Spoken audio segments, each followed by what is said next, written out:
भैया ए भैया भैया कबर जी दुबई से रिटायर आइला का हैं रिटायर आइला दुबई से भैया का हो पेप्सी उप्सी लिया घोटबा सुतर नहीं होता जे कहिया सुतबा गोबरा के पाती चला उंघाई लगत तो कैसे चली चला चला वो परेशान है चल चल गोबर ओबर पानी में डाल फाली हली पथा जाए अनि पानी में ससुरावत हवा है सुतत हवा हैं कोई पियो खुलना लगे हो का घीच रहा है कोई पिया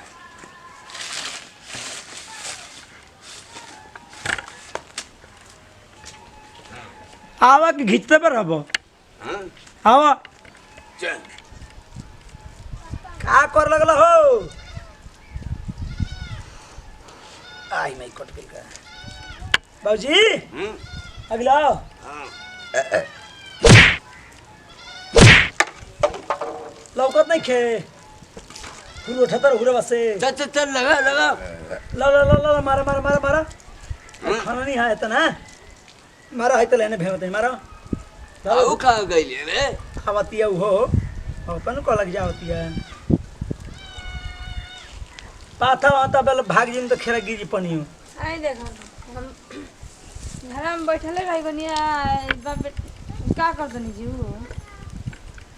ये ऊपर है गोबर दे दे का रे बे तहन तो भेमत नहीं हो बिना मन से जब नहीं करे के मन करता काहे लगे होता मत भी ना बाबूजी दे दे दिन ते इनके फरुआ हां ले मन से कर कर आई जी बाबूजी कोई नहीं अब कहाँ रे उहे करो कहती मन से नहीं करो तो करो वाह वाह आओ आओ जय आओ जी बाबू जय दिल्ली हम ना करवा तो हम पाथी तो देखो तो मैं चूड़िया उड़िया में लाग जी नया चूड़ी पहन ले तब हड्डिया खोल गई का कि हम इस पथ हुई ना बाबूजी काहे इंगन बोलत है यही गाना वही गाना कहले हूँ जे तनी माई देले में नया साड़ी ओ सही तागे लगी रहो देख मुहावा का पहले बड़ा है नहीं अपने भक्कू नहीं हत कालो चप्पल ए होनिया से रे का करत रहो चल ये पानी छोड़ दे तनी फरुआ से करवाई जी कहां बाबूजी तन काला हाथ के नहीं हो पकड़ता हम के पकड़ा ऐसे ना कड़ा था पकड़ा तू उठा उठा के पटका कुल हम के ऐसे हमारा से ना होई बाबू धरे धर उनिस धर मान धर ले रे पकड़ा ले लिखा सही चला उठा उठा रे ला मछिया मार अपन गोदन उठा उठा पटका से अरे तारा का दे तनी तो होनिया का छपिटा तरह हो ला धरा ये प्लानिंग ना ना तो अन करे किससे लगा दिया हां गोबर तारा मुंह पथवा का ती पथवा तन के मुंह बता ही बा बाबूजी हटी नहीं के मन कर से लगा देबा कुल का गोबर पथवा रे तारे प्लानिंग करता ही नु हां प्लानिंग करता ही हाँ, बाबूजी हाँ। ठीक बा कर ही जरा प्लानिंग करवाओ जा क्या बाबूजी जोनो करवाओ तरनी वो खेत दियनी अरे पाथ रे पाथ हमरा से ना पता है हटी वो नहीं है ले जाएंगे हटी केने एक दिन बोल मत खपसो आओ थी रे मैं लभेर देनी गोड़वा में चल सजना के आंखों में प्यार तेरे बिना मैं जीता छिकता आई गो है पनिया है ऊपर काछी तेरे बिना बाबूजी बाबूजी मैं तेरे बिना मैं कहाँ वाले हमार ददियौरा लेके जातनी तोरे दम दियो रा ददियौरा न कहनी बाबूजी रो के तोरे कब दम दियो रा हो गइले कहत नहीं कि ना लोग लेके भलतल ददियौरा कहाँ से ददियौरा न कहनी है हां तई को हाँ। बोलिए तोले है पनिया है निया करी मैं बैठ के बैठा में जाता मैं गिल होई गोबर पाथूंगा मैं दीवाना हो जाऊंगा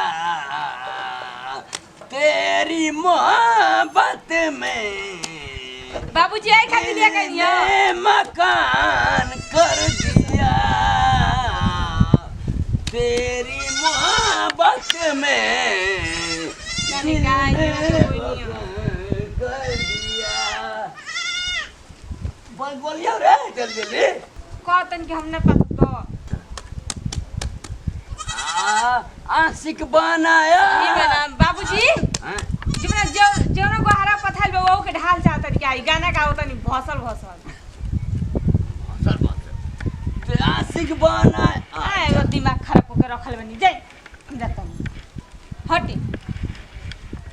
आशिक बनाया। सही बना के तूने बिगाड़ा। खाइले का मछिया हम जाता नहीं बनाई आसी का फांसी वो सोड़ा गाना गाओ तो गाने को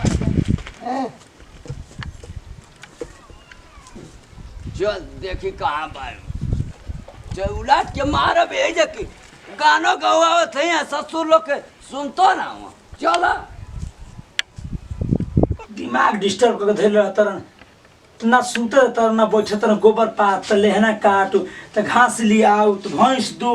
एकदम पसेना पसेना बढ़िया गेल हमारो देही हो नहीं जाके कोना के बैठनी हां आ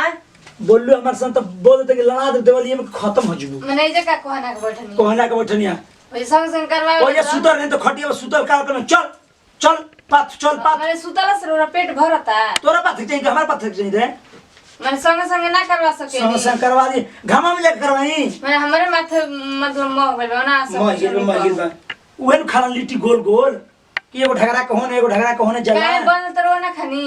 पेट फूल जल हमरे हिस लिट्टी माथा अब देख कहां से खानी हो का करबे खानी ना पात हम जो मत पत हां जो जन करे करे जो जो लगा दे बाबूजी जो लगा दे हां जो जाओ आवस ते बारे उनको के मार दे मार दे बरा हां इंटवा से बरा हमर कुछ दे हां सही में एकदम कुछ दे आवे दे एकदम हां आवे दे इतने एकदम आवे दे एकदम हां एकदम आवे बाबूजी खीसे हाथ मार फोड़ बाबूजी के आइलन बाद फोड़ बरा के फोड़ बरा के देख मुआ बैठ जी का बोल ओ हाय कहता ने खुटिया बकरिया गाड़ दे बाबूजी बाबूजी आ सास पतो है जे मारत हवा कुलो आ ससुर कहिन क आ ससुर मारत हवा पतो है मारत तो ला शर्म ना तन को हमार कला से बाबूजी पता थई जा बाबूजी बाबूजी हम कहने के न पता तरनिया देखी ना उन्हें दू ईटा चल बने एगो ईटा उठले उनका मुंहवा कुछ दे बाप आज बोल देख बाबूजी तार काम को आवाज हां बाबूजी तू हमके मार हकावत दिया राहुल क्रिया सच बोल अपने बाबूजी को मार दे तोर हाथ को जोड़ते हमके मार के इतना साफ कदा कि ना दुनिया में रही ना आसमाने में रही देख ली एकदम कुछ सुनला हमारे मुंह कुछ आज तक उल्टा सीधा चप्पल उठा ले नहीं है बाबू चप्पल कि मारा मुंह में सही नहीं कि बोला तुम झूठ बोलता नहीं क्या तुम्हारे लगा तुम झूठ बोलता नहीं देखली बाबूजी देख ससुर पाता था पतो है पाता थियो गामे में चल पाता तू इन पत्थर ला बाबूजी तो ससुर बाबूजी और धमकी देत नहीं के बड़ा एवा के बाद हम ना पाथा रोवर कहते नो कि उहेन लिट्टी खालन रोवे खाली लिट्टी तो पतबे ना हम ना पत्थर घामा में देख ली अब समझाई रोवे हम जाता नहीं माथा डिस्टर्ब हम रही जा हट मत पाता अब तौरी पत्थर वाला नहीं अब औरी ना पत्थम बैठे बैठे दिन भर रात भर इजे पत्थर हो जा प्रणाम करते हैं भेगोर चुके गोर हम लोग छोटका लड़का छोटका भाई खेसारी टू भी खास खबर हमारे खेसारी टू डिजिटल और नहीं हमें जुगल सब्सक्राइब बेल आइकन बटन भाई सब्सक्राइब करे कहते नहीं क्राइम करे के ना ठीक बा भैया तो हम यही तेरी वीडियो बाबूजी के देखते बानी कि कबो घामा में भागत तो कबो पाथत तो हमार लेदी पोटी बहरिया तो भैया तो हम तो माफी मांगते हैं भैया धूप बर्दाश्त नहीं कर बाबूजी को सोचे चाहिए कि बबुआ जाए दे बारा ना ऊ बेरा पथाई मगर चल आराम से कोई जाई ना अभी पानी गिरा ना अभी पाथ ना लो ये काट आ गाना गाता ना दीवाना तेरा हो गया तो हम तो भैया कहूँगी जो वीडियो में हम नहीं करें जरूर सब ना करम अपना घर परिवार फैमिली के साथ मिल के बेहद के काम करम जो भी घर के छोटा काम हो या बड़ा काम को हाथ में हाथ और साथ में साथ मिला के चले के बाद आ काम करबो ताकि बाबूजी के ना पतो ही के ना लड़का के ना बेटी के केहू के दिल पर चोट ना पहुंचे। हम ये वीडियो के माध्यम बताल चाहम तो ज्यादा कुछ बोल लो तो माफी चाहते नहीं इजी से दी जब विदाई फिर से अगले वीडियो में जी। जय जवान जय किसान भोजपुरी हमारा देश किसान कोना कोना पहुंचा भैया तनकी भोजपुरी पहचान।